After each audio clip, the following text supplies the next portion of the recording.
नमस्कार। सच की तो उत्तराखंड की हो। आज हम हल्द्वानी में और अपने ऑफिस में आज हमारे साथ हैं उत्तराखंड आंदोलनकारी की बेटी हमारे साथ बैठी है, कुसुम लता बौड़े। आपका हमारे इस एपिसोड में स्वागत है। कुसुम के बारे में कहा जाता है कि कुसुम एक वो पहाड़ की लड़की है, वो एक चिंगारी है जो किसी मुद्दे पर बात करती है तो उस मुद्दे को उसके अंजाम तक पहुंचाती है। न्याय की लड़ाई लड़ रही है, अंकिता भंडारी के साथ भी लड़ाई लड़ी है और अपने क्षेत्र, जो उसका अपना क्षेत्र है, वीरों का, बलिदानियों का क्षेत्र है, सल्ट क्षेत्र, वहां की लड़ाई भी लड़ रही है। और अभी वो जब पंचायती चुनाव हुए थे, जिला पंचायत की चुनाव में भागीदारी करी और बड़े सामान्य सीट होने पे भी एक महिला उम्मीदवार के तौर पर उन्होंने बड़े बड़े लोगों के दांत खट्टे कर दिए। हम आज उनसे के साथ बातचीत करते हैं, पूरे जन सरोकारों की बात करते हैं।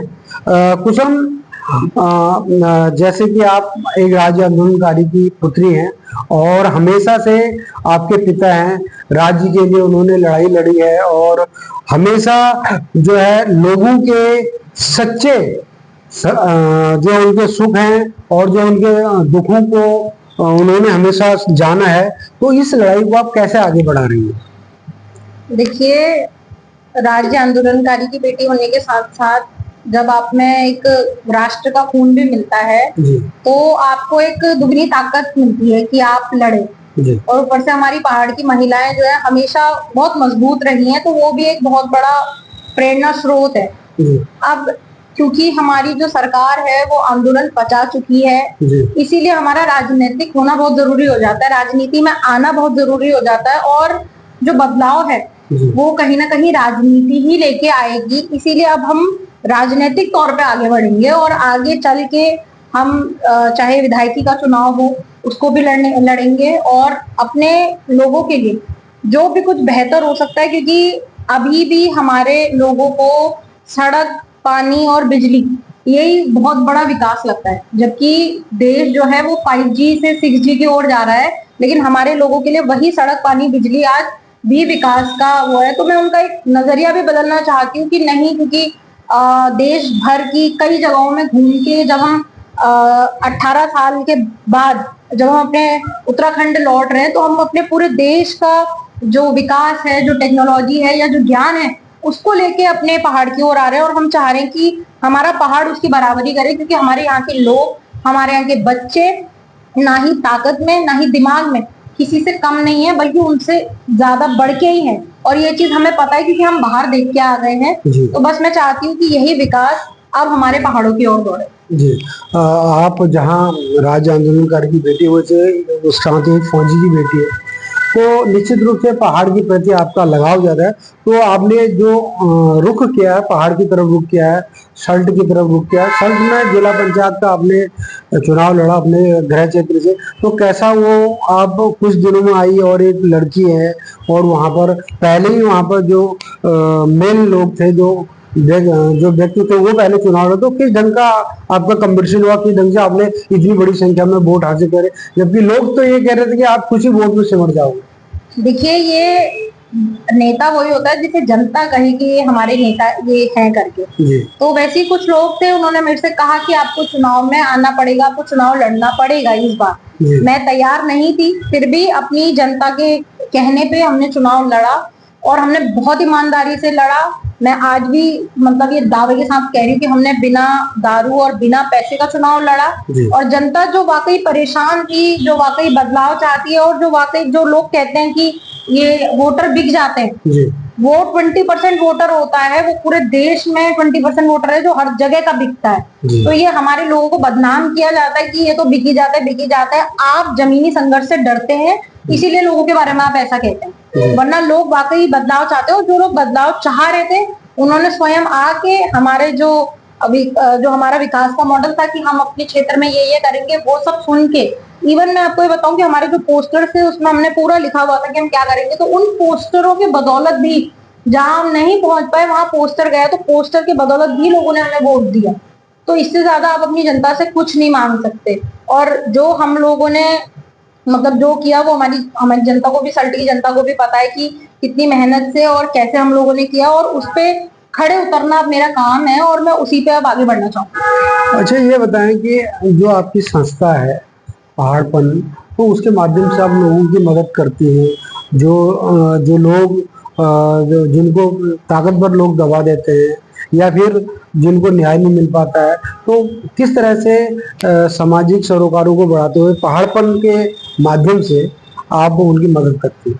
देखिए, अभी तक तो हमारा ये था कि हम क्षेत्रों में कहीं पे जैसे किसी को अगर पैसे में दिक्कत आ गई तो वो करके दिया, या फिर जो ये है रक्तदान वगैरह ऐसी चीजें करी। लेकिन अब जो हमारा ये है कि हाल फिलहाल में मेरे पिताजी बहुत बीमार हुए थे, तो उस बीच जब मैं दिल्ली में रही तो मैंने कई मतलब ये इस चीज को बहुत गहराई से महसूस किया। और उससे पहले मैंने जैसे 3 महीने के अंदर ही अपनी बुआ खो दी, अम्मा खो दी, और एकदम पिताजी बीमार हो गए। तो जब मैंने अपनी परेशानी जो देखी और मैंने साथ में लोगों की भी वो देखी, तो इस बीच हम लोगों ने एक अपनी मेडिकल टीम बनाई है, जो हमारी पहाड़पन की मेडिकल टीम है। जैसे आपको क्या होता है, आपकी कभी रिपोर्ट्स आती हैं तो आपको गलत राय मिल जाती है कि आपको ये नहीं, आपको ये है, या आपको ये नहीं पता चलता कि आपको कहाँ जाना है, कैसे इलाज करना है। तो उस सब में हमारी जो टीम है वो आपकी मदद करेगी। साथ ही जल्दी पहाड़पन की अपनी एम्बुलेंसेस पहाड़ में आने जा रही हैं, क्योंकि मैंने अपनी अम्मा को एम्बुलेंस के अभाव की वजह से खोया। तो हम लोग जल्दी एम्बुलेंस ला रहे हैं, जो पूरी हाईटेक एम्बुलेंस होगी और जो आप लोगों के लिए मिनिमम रेट पर जो चलेगी, या फिर हो सकता है कि निशुल्क भी हो, उसे हम अभी नहीं वो कर सकते, और जल्द वो आएगी। साथ ही में जो हमारे करियर, जैसे जो बच्चे 12वीं करके, क्योंकि बच्चों को बाहर निकलना ही होता है हमारे पहाड़ के बच्चों को, लेकिन वो 12वीं के बाद बाहर निकले और क्या करें और ऐसा क्या करें कि वो पहाड़ वापस आ पाए, उसके लिए करियर गाइडेंस के लिए भी हमारे पास है। साथ ही वकालत में यदि कोई ऐसे व्यक्ति हैं जिनका केस वो नहीं लड़ पा रहे हैं, या वो फंस गए हैं, या उनके साथ कुछ गलत हुआ है, तो ऐसे लोगों के लिए हम जो न्यायिक तौर पे है उसकी लड़ाई भी हम लोग लड़ते हैं, और हम लड़ने को तैयार हैं। तो ऐसे जो भी लोग आपके माध्यम से भी हमें देखें वो हमसे संपर्क कर सकते हैं। स्वास्थ्य की बात आपने कही है, स्वास्थ्य कुमाऊं में स्वास्थ्य की सेवाएं बहुत चरमराई हुई। अब बीच में आपने आंदोलन भी किया, चौखुटिया में भी आंदोलन हुआ, भिकियासैंण में भी आंदोलन किया, और आपने देखा खुद की आपकी अम्मा स्वास्थ्य के अभाव की वजह से, एम्बुलेंस के अभाव की वजह से गई। तो ये बड़ी लड़ाई है। इसमें क्या आप मतलब मांग करती हैं सरकार से कि जो पहाड़ में जो स्वास्थ्य सेवाएं चरमराई है, लोग आंदोलन भी है, कई कई दिनों तक अनशन कर दे रहे, तो क्या रहेगा और किस ढंग से आप पहाड़पन जो आपकी संस्था है उसकी वजह से इस जो जहाँ सरकार की सुविधाएं नहीं है आप उनको दे पाएंगे? देखिए, पहली तो पहाड़पन की तरफ से मैंने बताया आपको कि एम्बुलेंस जी, सरकार से हम जो हमारे दूरस्थ इलाके हैं, क्योंकि यदि आप कहीं दूरस्थ इलाके में कोई डॉक्टर बिठाते हैं और वहां आपको दिन में 1 या 2 पेशेंट मिल रहे हैं, तो डॉक्टरों की प्रैक्टिस खराब होती है, ये हम समझते हैं। तो इसीलिए वहां पे मोबाइल यूनिट चलनी चाहिए। जो दूरस्थ इलाके हैं वहां पे मोबाइल यूनिट चलनी चाहिए, विजिट होने चाहिए, क्योंकि बुजुर्ग लोग रहते हैं। साथ ही हम लोगों ने डॉक्टरों की मांग करी थी। अभी इस वक्त उत्तराखंड में डॉक्टर नहीं है। मैं ये कह सकती हूँ किसी दिल्ली के एक बड़े स्पेशलिस्ट हॉस्पिटल में जितने डॉक्टर्स हैं उतने पूरी उत्तराखंड सरकार के पास नहीं है, लेकिन उत्तराखंड में डॉक्टर्स हैं, यानी कि प्राइवेट में है। तो या तो आप हमारे लोगों को राइट टू हेल्थ बिल की जो हमने बात करी थी, हम उस बिल को आज भी सामने रखते हैं, जो हमारे किसान मंच के अध्यक्ष ने बनाया था, राइट टू हेल्थ बिल, जिसकी हमने बात करी, और ये हमने सब तक पहुंचा दिया है, मतलब मंत्रियों तक भी पहुंचा दिया है, प्रशासन तक पहुंचा दिया है। राइट टू हेल्थ बिल जो है वो आपको स्वास्थ्य का अधिकार जो हमारे संविधान ने दिया है उसको सुरक्षित करता है। और साथ ही हमने नागरिक स्वास्थ्य सेतु की बात करी थी, यानी कि आप एक स्वास्थ्य सेतु, जैसा आपने मंदिर माला बनाई थी, वैसे आप स्वास्थ्य की एक माला बना दीजिए, जहाँ पे 5-6 जो अस्पताल है उनको आपस में जोड़ दिया जाए कि यहाँ एक स्पेशलिस्ट है और वहां आप वहां वो कर सकते हैं। तो इससे जिन लोगों को सल्ट से हल्द्वानी आना पड़ रहा है, या सल्ट से रामनगर काशीपुर आना पड़ रहा है, वो सल्ट से भिकियासैंण या सल्ट से चकोटिया तक पहुंचे, यानी कि 35-40 किलोमीटर के अंदर में आपको पूरा इलाज मिल जाए। तो ये चीजें होनी चाहिए। लेकिन उसके लिए यदि आपको क्योंकि स्वास्थ्य मंत्री धन सिंह रावत जी ने भी 7 लाख तक सैलरी करी, फिर भी डॉक्टर नहीं आए। डॉक्टर इसलिए नहीं आए क्योंकि वहाँ शिक्षा व्यवस्था नहीं है, और कोई भी अपने बच्चों को ऐसे, क्योंकि हम पाषाण काल के लोग, मैं कहती हूँ पहाड़ी पाषाण हो गया है, वहाँ ना शिक्षा है ना कुछ है, तो डॉक्टर भी ऐसी जगह अपने बच्चों को क्यों लाए, क्योंकि उसे भी अपने बच्चों की पढ़ाई चाहिए। तो डॉक्टर तो ये भी नहीं ला पाएंगे जब तक ये लोग नीति नहीं लाएंगे। जब नीतियां पॉलिसी नहीं आएंगी, और नीतियां पॉलिसी अगर ये नहीं बना पा रहे तो हम लोगों ने इन्हें दी है, तो हमारा वही अड़िग रहेगा कि आप उन पॉलिसियों को लागू करें, आप उन पॉलिसियों को देखें। जब तक पॉलिसी नहीं आएगी तब तक आप डॉक्टर नहीं ला पाएंगे। कुसुम का अगला कदम क्या होगा? 2027 है, और जैसे लोगों जिस ढंग से थोड़े से समय में अच्छा लोगों ने समर्थन दिया, लोगों ने आपको सपोर्ट किया, तो अगला 2027 का क्या कदम रहेगा? किस ढंग से रणनीति बनाएंगी अपने युवा साथियों के साथ? किसान मंच से भी आप जुड़ी हैं, प्रवक्ता भी हैं, तो कुल मिला के जो ये चीजें हैं उसको लेके कैसे बढ़ेंगी? देखिए, मैं 2027 में वाकई, क्योंकि मैं इस बात को मानती हूँ कि मैंने इतनी मेहनत नहीं करी है कि मैं एकदम जीत जाऊंगी, और मैं लोगों के लिए करना चाहती हूँ, और फिर उस हक से मैं बोलना चाहती हूँ कि आप मुझे वोट दो, मैंने ये किया है और आगे मैं ये करना चाहती हूँ, मैं ये बताना चाहती हूँ। लेकिन अभी मैंने उतना कुछ नहीं किया है, लेकिन उसके बाद भी मैं अपनी जनता को इन लुटेरों से वाकई बचाना चाहती हूँ कि हमारी जनता इन लोगों से बचे। 25 साल हो गए हैं, सब बोलते हैं हमने ये करा, हम तो 25 सालों से लड़ाई लड़ रहे हैं, ये कर रहे हैं, लेकिन गांव की उस महिला तक, उस बुजुर्ग को फर्क क्यों नहीं पड़ रहा है जब आप लोग इतनी लड़ाई लड़ रहे हैं? मैं कह रही हूँ, मैंने तो लड़ाई लड़नी शुरू भी नहीं करी है। हमने प्रदेश भर के मुद्दे उठाए, लेकिन वो मुद्दे हमने धरने, भूख हड़ताल या फिर रैलियों के माध्यम से उठाए। हमने गांव गांव जाके, घर घर जाके हमने लोगों से बात नहीं करी, या उनकी परेशानियां हमने नहीं सुनी, चाहे वो कोई एक नेता हो, मैं सबकी बात कर रही हूँ। तो जब हमने ये नहीं किया तो उस गांव के आदमी को फर्क नहीं पड़ा, उस गांव के आदमी की परेशानी आज भी वही है। तो हम में से किसी ने भी इतनी मेहनत नहीं करी, लेकिन साथ ही बात वो होती है कि आप अपने लोगों को वाकई दिखाना चाहते हैं, आप अपने लोगों को बताना चाहते हैं कि विकास केवल सड़क, पानी, बिजली नहीं होता, ये सब तो आपका अधिकार ही है, ये सब तो मूलभूत है। विकास वो होता है कि इससे आगे बढ़ के कि आप कैसे जो आपके पास संसाधन है उसको आप उच्च स्तर तक आप पहुंचा रहे हो। तो वो बताने के लिए हम लोग जरूर चुनाव में प्रत्यक्ष अप्रत्यक्ष रूप से प्रतिभाग करेंगे। तो सल्ट का जो आपने एरिया चुना है, उत्तराखंड का जो कुमाऊं का एरिया चुना है, इसमें बहुत से राजनेता हैं, बहुत से पार्टियों के, किस ढंग से लोगों के बीच में जाके, क्योंकि ये लोग तो हवाई तरीके से काम करते हैं और जो है बड़ी बड़ी चुनाव के में बड़ी बड़ी योजनाएं बताते हैं, बड़े बड़े घोषणाएं होती हैं, लेकिन धरातल पे इसलिए नहीं क्योंकि लोगों तक पहुंचे नहीं। अगर धरातल पे क्या होता तो लोगों तक पहुंचता। तो इसको जो है अपनी संस्था के माध्यम से या अपने साथियों के माध्यम से किस ढंग से अमली जामा पहनाएंगे? देखिए, आपकी बात बिल्कुल सही है। मैं सल्ट में देख रही हूँ कि लगातार जो पोस्टर लगने शुरू हुए हैं वो गरीबों के बच्चे, हम गरीब का बेटा, या मतलब इस तरीके से पोस्टर आ रहे हैं, और वो जो गरीब के बच्चे हैं उनके पास फॉर्च्यूनर, स्कॉर्पियो, थार से नीचे गाड़ियां नहीं है, जो ये गरीब के बच्चे हैं। तो ऐसा गरीब पूरा सल्ट हो, मैं तो ये चाहती हूँ।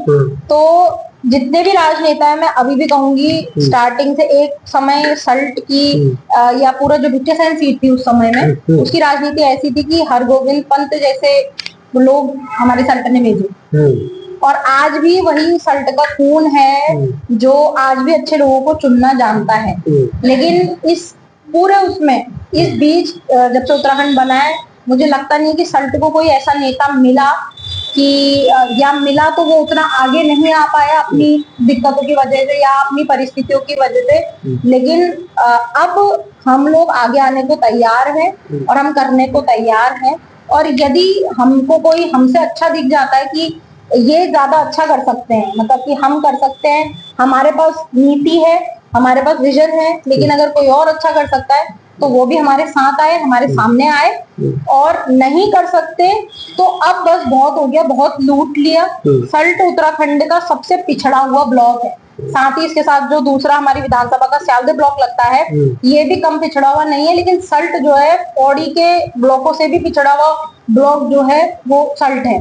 तो यहाँ के लोग केवल बाहर जा रहे हैं और ज्यादातर लोग यहीं के नेताओं की जो फैक्ट्रियां खुली है उनमें लेबर बने हुए हैं।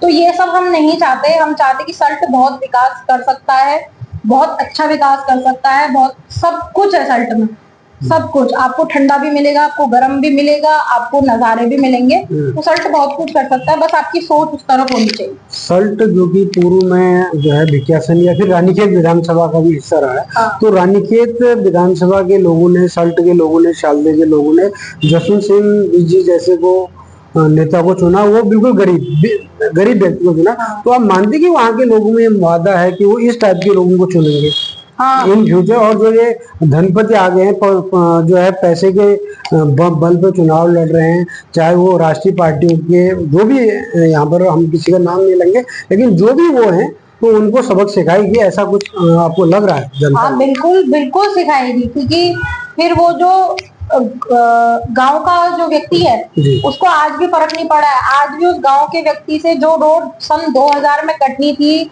वो 3 पीढ़ी से उस सड़क का इंतजार कर रहे हैं, लेकिन ना वो 2000 का नेता, ना 2010 का नेता, ना 2020 का नेता।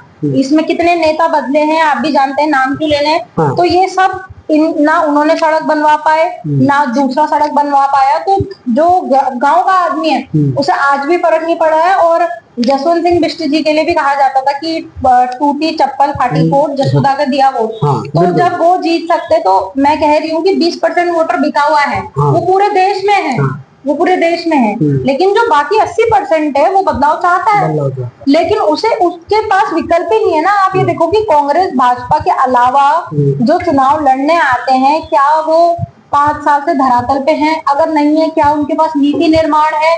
तो जनता समझदार है, जनता को ऐसा विकल्प चाहिए जिसे जनता को लगे कि हमारा काम कर सकता है, इसके पास सोच अच्छी, हम इसको वोट दें। तो तीसरा मान रहे हैं आप, तीसरा विकल्प सशक्त होकर सामने आएगा और तीसरे विकल्प को लोग चाह रहे हैं? बिल्कुल चाह रहे हैं। उत्तराखंड के अंदर आज भी लोग तीसरा विकल्प चाह रहे हैं, लेकिन हमारी जो तीसरे विकल्प में अपने आप को गिनते हैं, जो राष्ट्रीय पार्टियों से अलग, चाहे वो क्षेत्रीय दल हो चाहे निर्दलीय हो, जो अपने आप को तीसरा विकल्प के तौर पे गिन रहे हैं, इनमें से कोई भी आज भी धरातल पे काम नहीं कर रहा है। आज भी धरातल पे कर सकते। हाँ, ये आज भी धरातल पे लोगों के काम नहीं आ रहे हैं। लोग आज, और लोग मजबूर हैं, तब उन भाजपा के कार्यकर्ताओं को, भाजपा के नेताओं को फोन करने के लिए मजबूर है। मतलब एक तरफ से भाजपा ने जो जनता है, आम जनता है, लड़ने वालों को अलग रख के उनको अपंग टाइप का बना दिया है कि उनको उनकी पार्टी पे निर्भर होना ही पड़ेगा, क्योंकि अगर आपको जाना है तो आपको उनको फोन करना है, वो आपकी मदद करने आएंगे या वो करेंगे। और फिर लोग मजबूर हो जाते कि हाँ, इसने मेरी मदद कर दी। वो विकास नहीं देखते, वो उनके पारिवारिक चले जाते हैं। उनको हम गलत नहीं कहेंगे, लेकिन आप जो लड़ रहे हैं, जो वाकई आप कह रहे हैं कि आप बदलाव चाहते हैं, आप धरातल में उन तक नहीं पहुंच रहे हैं। आप अपनी बात फेसबुक में रख रहे हैं, आप अपनी बात, आप रैली में आ जा रहे हो, आप बहुत कुछ कर ले रहे हैं, लेकिन आप गांव-गांव नहीं जा रहे हैं, ना ही आप लोगों तक अपनी बात पहुंचा पा रहे हैं, और ना ही आप लोगों की मदद कर रहे हैं। जिस दिन आप लोगों की मदद करना शुरू कर देंगे, चाहे आप एक गांव की करें, उस दिन मैं ये कहती हूँ कि मेरे क्षेत्र के लोगों ने मेरे से ये चीज कही थी कि तू 2 महीने पहले भी आती तो तू जिला पंचायत जीत जाती। तो ये चीज मैं कहती हूँ कि मैं खास नहीं हूँ। जनता समझदार है। कोई भी ऐसा व्यक्ति जो काम करने वाला होगा, जो मेहनत कर रहा होगा, जो धरातल पे जा रहा होगा, गांव-गांव जा रहा होगा और लोगों से मिल रहा होगा, उनकी मदद कर रहा होगा, वो कोई भी व्यक्ति चुनाव जीत सकता है। और 5 साल बहुत है किसी एक व्यक्ति को विधायक बनने के लिए। अगर किसी को बनना है, वो 5 साल मेहनत करके आ सकता है, विधायक बन सकता है। जज्बे की जरूरत है। जज्बे को लेकर कुसुम लता बौड़ई फिर मैदान में है और अपने संघर्षों के बल पर और लोगों की जो भावनाएं हैं उसको बल पर निश्चित रूप से नई राह निकालेगी, नया रास्ता निकालेगी। इसको लेकर आशावंतित है। यहाँ पर सच की तोप के ऑफिस में, यहाँ पर कार्यालय में आई और हमने आज उनके वो विचार, उनका वो जुझारूपन देखा जो कुछ करने की क्षमता रखता है, और उसी को लेकर निश्चित रूप से एक दिन ये विचार बहुत बड़ा जो है आकार लेगा और सल्ट की जनता उन्हें अपने प्रतिनिधि चुनेगी। सच की तोप के लिए यहाँ हल्द्वानी से मैं महेंद्र।